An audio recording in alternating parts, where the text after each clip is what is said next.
తెలుగు రాష్ట్రాల్లో 20,000కు పైన జంటలకు మాతృత్వ కలలను సాకారం చేసిన 49 ఫర్టిలిటీ సెంటర్ మీకు అందిస్తుంది కేవలం 899 రూపాయలకి fertility assessment package including free consultation, ultrasound, వీర్య పరీక్షలు మరియు AMH టెస్ట్. 49 అంటే సంతానం, 49 అంటే సంతోషం. హాయ్, నా పేరు doctor Vijayamadhuri, fertility consultant, 49 fertility centres, Banjara Hills. చాలామంది మగవాళ్ళు జీరో కౌంట్, మాకు కణాలు లేవు, జీరో అని రిపోర్ట్ ఇచ్చారు మేడం, ఇంకా మాకు పిల్లలు పుట్టరా అనే డౌట్స్తో ఉంటారనమాట. కంగారు పడాల్సిన అవసరం లేదు. మీలాగా చాలామంది పేషెంట్స్ ఉంటున్నారు. 1 in 100 అంటే 1 in 100 మెన్లో ఈ అజూస్పర్మియా చూస్తున్నాము. 10 to 15% మెన్లో, ఇన్ఫర్టైల్ మెన్లో కూడా మనం ఈ అజూస్పర్మియా అంటే జీరో కౌంట్ ఉంటే దాన్ని అజూస్పర్మియా అంటాం అనమాట. సో భయపడాల్సిన అవసరం లేదు. ఇప్పుడు మనకి రీసెంట్ అడ్వాన్సెస్ చాలా వచ్చినాయి. ఆబ్వియస్గా మీరు పేరెంటింగ్ని ఎంజాయ్ చేయొచ్చు అనమాట. సో ఫస్ట్ థింగ్ ఏంటంటే, అజూస్పర్మియా అంటే మనకి మగవాళ్ళు స్పర్మ్ అనేది రిలీజ్ చేసేటప్పుడు మనకి ఫ్లూయిడ్ అనేది బయటకు వస్తుంది, కానీ దాంట్లో కణాలు అనేవి కనపడవు. దాన్ని జీరో కౌంట్ అంటారు, లేదంటే మెడికల్ టర్మినాలజీలో అజూస్పర్మియా అంటారనమాట. సో ఈ అజూస్పర్మియా ఉన్న వాళ్ళు అసలుకి ఫస్ట్ శాంపుల్తోనే ఎప్పుడూ డిసైడ్ చేయొద్దు ఒక కపుల్ అజూస్పర్మియా అని. ఎందుకంటే వాళ్ళకి కొంతమంది మగవాళ్ళకి చాలా ఇన్హిబిషన్స్ ఉంటాయి. ఒక్కొక్కసారి సరిగా ఇవ్వలేకపోవటము, ఇన్స్టెడ్ ఆఫ్ స్పర్మ్ ఇవ్వటం బదులు తెలియక యూరిన్ ఇవ్వటము, ఇవన్నీ చేస్తారు. సో ఎప్పుడైనా మనము కంపల్సరీ 2 శాంపిల్స్ తీసుకొని అప్పటికి కూడా జీరో వస్తే వాళ్ళని అజూస్పర్మిక్ మెయిల్గా కేటగరైజ్ చేస్తామన్నమాట. సో ఈ అజూస్పర్మియాలో కూడా 2 టైప్స్ ఉంటాయి.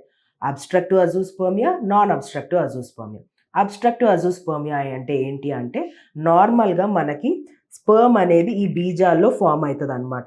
ఈ స్పర్మ్ ఇక్కడ ఫామ్ అయిన తర్వాత ఇక్కడ మనకి వ్యాస్ డిఫరెన్స్ అని, ఆడవాళ్ళకి ట్యూబ్స్ ఎలా ఉంటాయో అలాగా ఈ వ్యాస్ డిఫరెన్స్ ద్వారా మనకి ఇట్లాగా మగవాళ్ళకి ఇట్లా పెన్నిస్లో నుంచి బయటికి స్పర్మ్స్ వస్తాయి అన్నమాట.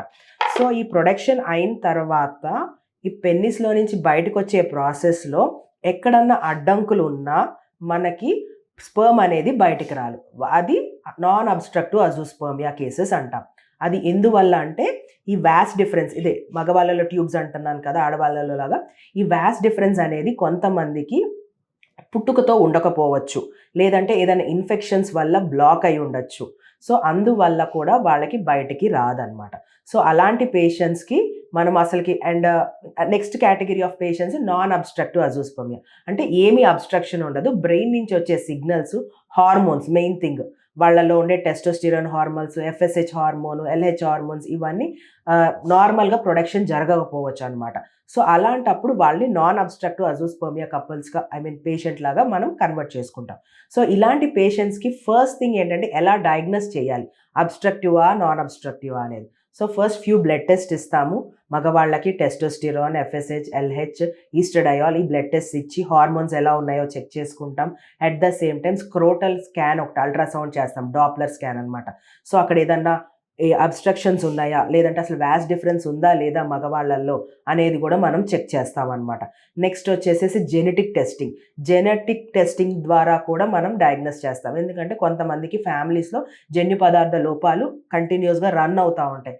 దానివల్ల కూడా స్పర్మ్ ప్రొడక్షన్ ఉండకపోవచ్చు. సో ఈ టెస్ట్ ద్వారా మనము కన్ఫర్మ్ చేసుకుంటాం అనమాట. సో కన్ఫర్మ్ చేసుకున్న తర్వాత, ఇఫ్ అబ్స్ట్రక్టివ్ అజూస్పర్మియా అనుకోండి, డైరెక్ట్గా మనము బీజాల్లోకి సూది వేసి కణాలను తీయచ్చు. లేదు అంటే అబ్స్ట్రక్షన్, ఇట్లా ఇన్ఫెక్షన్స్ వల్ల ఏదైనా అబ్స్ట్రక్షన్ ఉంటే ఆ అబ్స్ట్రక్షన్ని కూడా మనం క్లియర్ చేసుకొని ప్రెగ్నెన్సీకి ప్లాన్ చేయొచ్చు. అబ్స్ట్రక్షన్ మనం క్లియర్ చేయడం కుదరకపోతే డైరెక్ట్గా బీజాల్లోకి సూది వేసి మనం కణాలు తీసుకొని వైఫ్ ఎగ్స్ని కలిపి IVF చేసుకొని వైఫ్ ఎగ్స్తో కలిపి బేబీ ఫామ్ చేసి గర్భసంచిలో పెట్టుకుంటే ప్రెగ్నెన్సీ వస్తుంది. ఇది అబ్స్ట్రక్టివ్. నాన్ అబ్స్ట్రక్టివ్ పేషెంట్స్కి హార్మోన్స్ చేస్తాం కాబట్టి, హార్మోన్స్ ఏదైనా ఇంబ్యాలెన్స్, ఎక్కువ ఉండటం తక్కువ ఉండటం అట్లా ఉంటే దాని ప్రకారంగా వాళ్ళని ట్రీట్ చేసి, ఏవైతే వాళ్ళకి ట్రీట్మెంట్ ఇవ్వాలో అది ట్రీట్ చేసి, ఆ తర్వాత మళ్ళీ ఒకసారి చెక్ చేసుకుంటాం, ఏదైనా ప్రొడక్షన్ జరుగుతుందా లేదా అనేది చూసుకుంటాము. అది జరిగితే న్యాచురల్గా ఇస్తారు, జరగకపోతే మళ్ళీ టీజా అనే ప్రొసీజర్ చేసుకొని బీజాల్లోంచి కణాలు తీస్తాము, మళ్ళీ IVF చేసుకోవాల్సి వస్తుంది.